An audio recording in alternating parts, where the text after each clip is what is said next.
Hi friends, welcome back to my channel hello SR kitchen. ఈరోజు మన special వచ్చేసి రసగుల్లా. సాఫ్ట్గా స్వీట్గా బేకరీ స్టైల్లో ఇంట్లో ఈజీగా ఎలా రెడీ చేసుకోవాలో ఈ వీడియోలో అయితే చూసేద్దాం. ఈ రసగుల్లా చేయడానికి కూడా పెద్దగా కష్టమేముండదు, ఈజీగా రెడీ చేసుకోవచ్చు. ఎలా చేయాలో ఈ వీడియోలో అయితే చూద్దాం. ముందుగా స్టవ్ ఆన్ చేసి ఒక పాత్ర పెట్టుకొని అందులో నేను వచ్చి 750 ml పాలనైతే వేసుకున్నాను. మీకు ఎన్ని పాలు కావాలో అన్ని పాలు అయితే వేసుకోవచ్చు. ఈ 3/4 లీటర్ పాలు బాగా కాగబెట్టాలి. అంటే మనకి ఒక 2 పొంగులు వచ్చేంత వరకు కాగబెట్టాలి. మధ్యలో అప్పుడప్పుడు కలుపుకుంటూ ఈ పాలను బాగా మనం మరిగించుకోవాలి.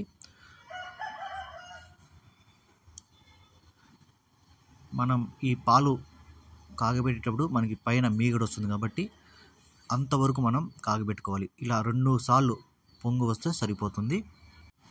ఈ పాలు కాగడానికి కొద్ది సమయం పడుతుంది. తర్వాత ఈ పాలు బాగా 2 సార్లు పొంగు వచ్చిన తర్వాత వెనిగర్ కానీ లేదా నిమ్మకాయ కానీ రసం అందులో పిండుకోవాలి. నేనైతే వెనిగర్ అయితే 1 స్పూను 1.5 స్పూన్ వెనిగర్ అయితే వేశాను. ఇలా వేస్తూనే ఈ పాలు అనేది విరిగిపోతుంది. ఈ పాలు విరిగిపోయి మనకి పన్నీరు రెడీ అవుతుంది. చూసారా, పాలు మొత్తం విరిగిపోయాయి. ఈ పాలుని ఒక బట్ట వేసుకొని అందులో మనం ఈ పాలు మొత్తం వేసుకోవాలి. పగిలిపోయిన పాలంతా కింద పడిపోతాయి. ఇంకా పైన వచ్చి పన్నీర్ మనకైతే మిగులుతుంది. ఈ పన్నీరుని బాగా ఇందులో వాటర్ లేకుండా బాగా మొత్తం ప్రెస్ చేసుకోవాలి. ఒక చుక్క వాటర్ కూడా ఇందులో ఉండకూడదు. చూడండి, తర్వాత మనం వేడిగా లేకుండా చల్లనీళ్ళు అయితే వేసుకుందాం. ఈ చల్లనీళ్ళు వేసుకొని ఒకసారి బాగా ఈ పన్నీర్ని బాగా కడుక్కుందాం. ఇలా కడుక్కొని ఇందులో ఉన్న వాటర్ కూడా మొత్తం మనం పిండేయాలి. ఒక చుక్క వాటర్ లేకుండా మనం పిండేయాలి. తర్వాత ఇలా పన్నీర్ పైన ఒక బరువుగా రాయి అయితే పెట్టేయాలి. ఇలా పెట్టి మనం పాకం రెడీ చేసుకుందాం. తర్వాత ఒక పాన్లో చక్కెర అయితే ఒక 1/2 కప్పు అయితే చక్కెర వేసుకున్నాను.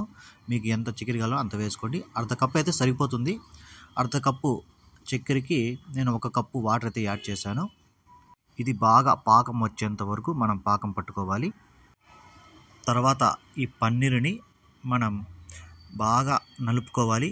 మొత్తం బాగా ఫ్రెష్ చేసుకోవాలి. ఒక ఎంత లేదన్నా కూడా 7 నుంచి 8 నిమిషాలు ఇలా బాగా మనం వీటిని ప్రెస్ చేసుకొని ఈ రసగుల్లా రెడీ చేసుకోవాలి. లేదంటే మనకి రసగుల్లాలు అనేది రెడీ కావు. ఇలా బాగా మనం ప్రెస్ చేస్తేనే బాగా రసగుల్లాలు అయితే వస్తాయి.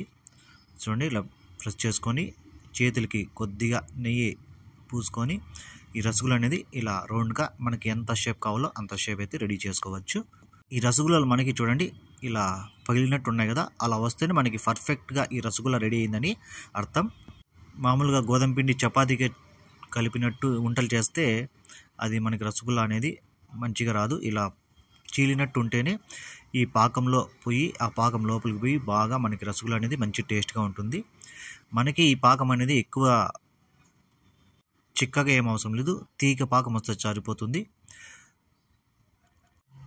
ఈ పాకం అనేది మీడియం ఫ్లేమ్లోనే పెట్టి ఈ రసగుల్లాని అందులో వేసేయాలి. అందులో వేసేసి ఒక మూత పెట్టేసి ఒక 2 నుంచి 3 నిమిషాలు మనం మీడియం ఫ్లేమ్లో వీటిని బాగా ఫ్రై చేసుకోవాలి. ఒక 3 నిమిషాల తర్వాత మనం మూత తీసేస్తే ఈ రసగుల్లాలు అనేది కొద్దిగా పెద్దగా అవుతాయి. తర్వాత స్టవ్ ఆఫ్ చేసేసి మూత తీసేసి చల్లారి పెట్టుకోవాలి.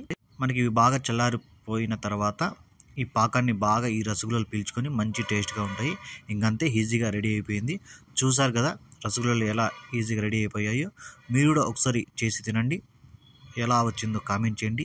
ఈ రెసిపీ కానీ మీకు నచ్చితే ఒక లైక్ చేయండి. అలాగే నా ఛానల్ని సబ్స్క్రైబ్ చేసుకోండి. Thank you.